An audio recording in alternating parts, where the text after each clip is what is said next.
Hey there everybody, Niggeroth here, bringing you another brand new LP of a lesser known survival horror title known as Haunting Ground, made a little bit less than a year or so after Clock Tower 3 by Capcom. This game shares a lot of similarities between the Clock Tower series, but it also has a few large departures, which we will be seeing as we start a brand new game.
Huey.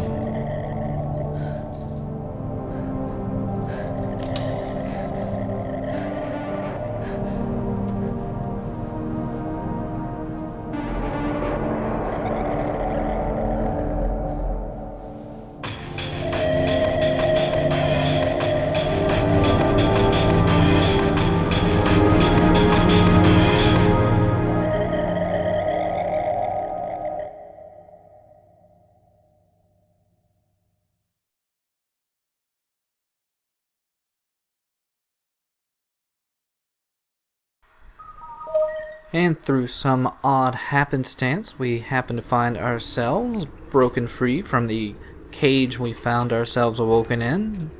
But as to where we are, who we are, or how we got here, it's all a bit of a mystery. It seems like there is a certain air of gloom and doom hanging around this incredibly dead and dilapidated looking castle. It does seem like there's a bit of foliage growing, and some of it does seem to be fairly old, such as this fairly ancient and gnarled tree here.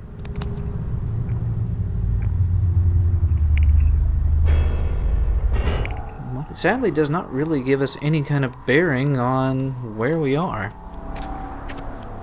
There are quite a few number of branching paths we can go down. Some of them are quite obviously blocked, such as this doorway over here. You can kind of tell that there is a box in the way. And as such, we have no means of getting over there. You can kind of see a little hole over there, but Fiona will not actually fit through there just yet. And actually, at this point of the game, she is fairly limited in her available actions. In her current dressing or garb, she will feel a bit embarrassed and will not actually do everything she has available to her. So first things first, we actually do have to get her dressed. But that doesn't stop us from exploring just a teeny tiny bit. A little bit of a dead end over here with a few odd little red pots. We'll be finding out what those are in a short time, probably in the next update. But the only real available and open door to us right now is going to be up these stairs here.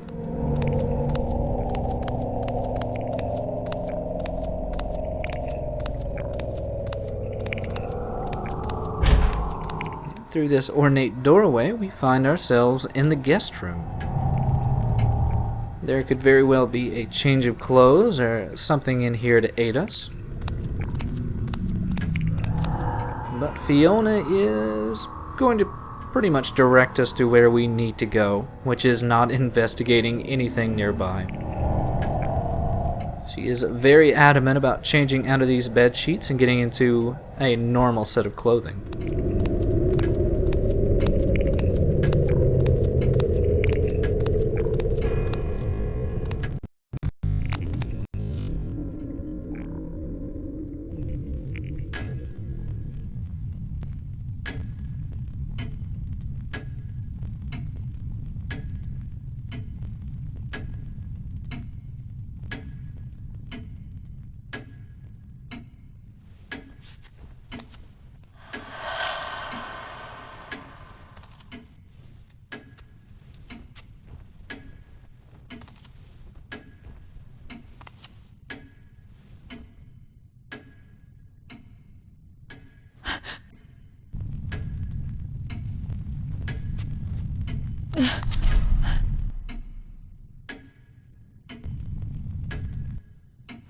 I've gathered some clothes for you.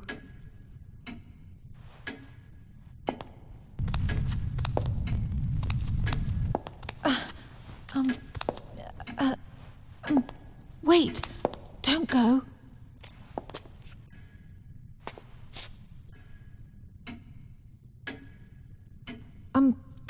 Excuse me, but where are we? And how did I get here? Yes, Master. We will keep her here for a while. I will make sure she stays comfortable.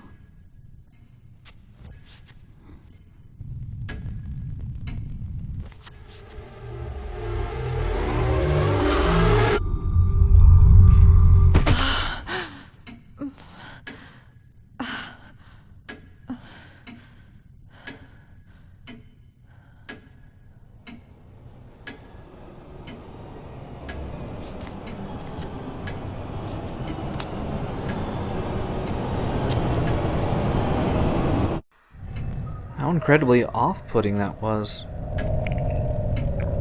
Now, it may seem like that was an incredibly odd and stilted conversation, and it definitely was, but there will actually be a reason for that we'll find out later.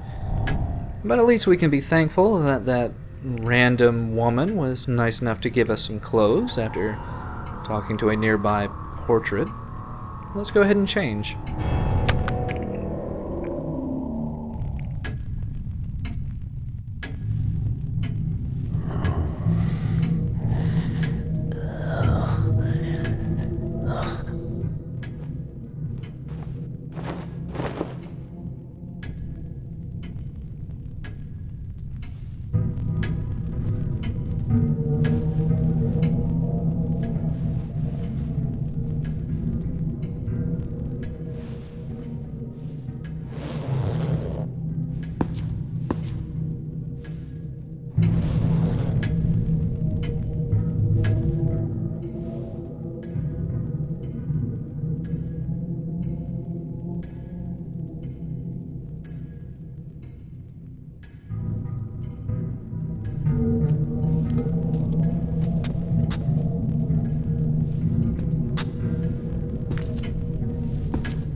Wait a minute.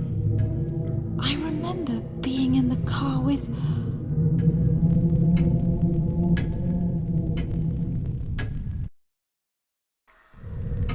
Ah yes, the overwhelming and piercing gaze of Lord Mutton Chops. But now that we do have our fine garb changed into something more reasonable, to stretch that term, we now have access to the rest of our abilities. We can kick and throw, we can crouch and dodge and backstep. All very, very useful things to do, as we'll be finding out through the course of the game. All the actions have their proper place and time, and they'll all be extremely useful, as Fiona is actually a pretty frail girl. But before we get too hot and heavy into the action of the game, I am kind of curious about this really leering painting we saw before.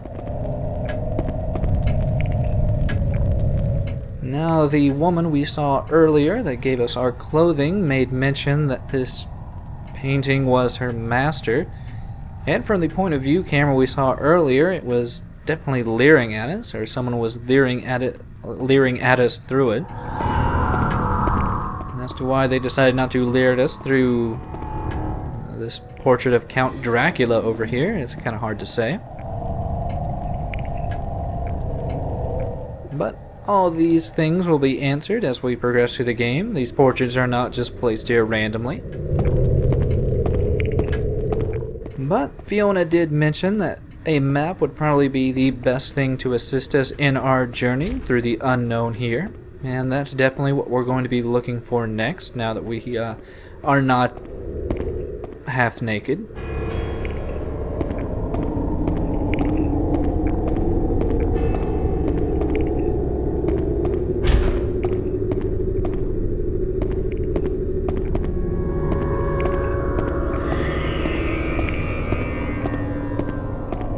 And oh, what's this?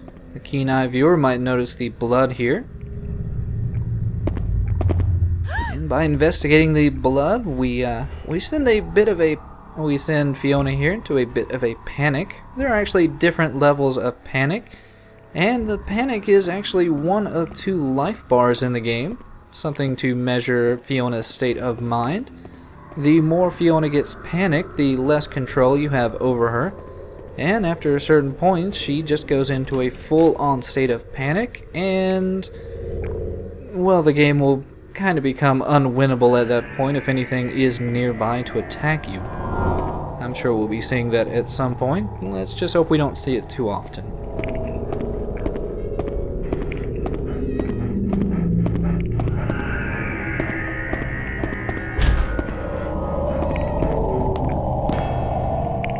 So, amongst all these books here in what appears to be a study, one would almost assume that, perhaps there might be a map laying around. But if there is, well, it's pretty much hidden. And as such, there's no map in here. This is more or less a room we're going to have to remember for later on, especially this particular locked desk. But there is something rather nice in here. You can kind of see it shining there on the desk, and whenever Fiona gets close, she'll actually draw attention to it, which is actually pretty helpful. We get our first expendable item of the game, lavender. As I mentioned before, there are basically 2 health bars in the game. There is panic and stamina. Panic is, well, very, very important, and, well, it's probably the best thing you want to manage. Lavender will lower that slowly. And as to how Fiona ingests it, I suppose maybe she snorts it. I don't think it's a good idea to actually eat lavender. But on the nearby blackboard here, we get a few new terms that won't actually mean much to us right now. It mentions luminescence, some tiny ethereal creatures that are attracted to Azoth. As to what luminescence in Azoth is, well, your response is probably going to be like Fiona's and just a big question mark. This room is not actually necessary at this point in the game, but, well, it never hurts to start collecting items early on.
And say hello to Debilitas.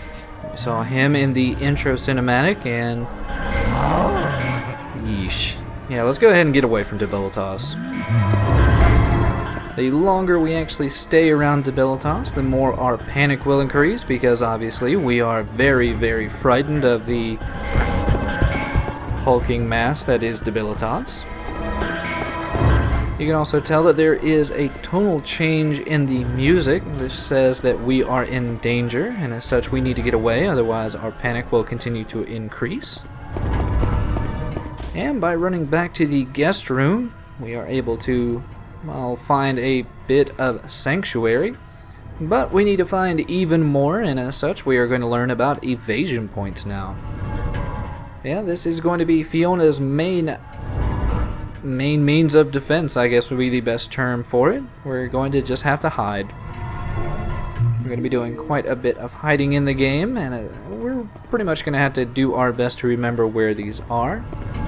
But thankfully, whenever we are near one, Fiona will thankfully tell us.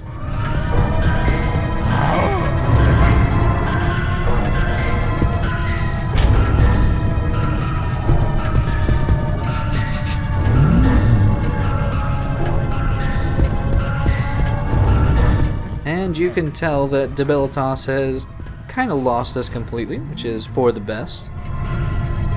I will probably be cutting out most of this hiding in the future unless we get to a new or interesting hiding place.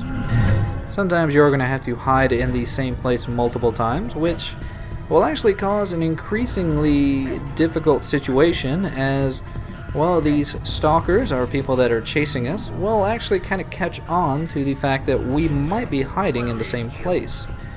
And after a while, they'll actually be able to find us even if we are hiding.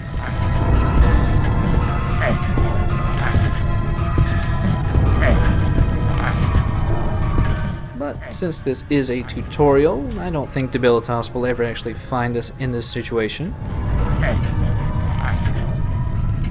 And once the music changes, that's usually a pretty good indication. Because even though that did say coast clear, there are some circumstances where, well, Debilitas will just turn immediately around and re-enter the room he just left, and you definitely don't want to be crawling out from underneath the bed at that point.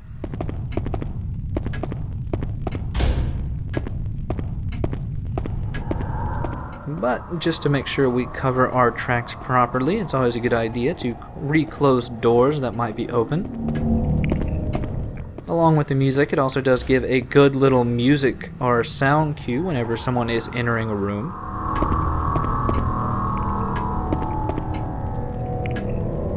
Also, outside of just evasion points, we can also sometimes distract people that are running after us, using such things as this staticky television. But I will be trying to show all that off as we progress through the game, but I think for right now we have had enough excitement in this little introductory video. So we're just going to go ahead and check out the clock here. And we'll find that this is our means of saving in the game. There are quite a few of these grandfather clocks scattered around the castle that we can use. And this will be the last time we'll be seeing the save screen, so don't worry about seeing that in the future. But with that, hopefully you will join me next time as we continue further into the castle in Haunting Ground.